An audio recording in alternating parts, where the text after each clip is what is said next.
Hello guys, আমি হচ্ছি একজন অ্যানিমেটার যে মোটু পাতলুর মতন কার্টুন তৈরি করি। তো আজ হচ্ছে বুধবার, আমি বুধবারে অফিস যাচ্ছি। তো আজকে রোদ প্রচণ্ড পরিমাণে আছে, কেন দুদিন আগেই বৃষ্টি হয়েছিল, তো এই জন্য আজকে রোদ প্রচণ্ড পরিমাণে।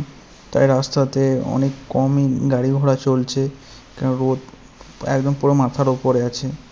তো যাই হোক, অফিস রাস্তাতে যাওয়ার সময় এই পার্কটাতে আছে কেউ নেই, কেন রোদের জন্য আছে কেউ আসেনি। ইউজুয়ালি সব 9টা 10টা পর্যন্ত সবাই বেড়াতে আসে। দেন অফিস পৌঁছে পরে কম্পিউটারটা অন করি, দেন কাজ করতে শুরু করি। দেন কিছুক্ষণ পরেই লাঞ্চ করতে নিচে নামি।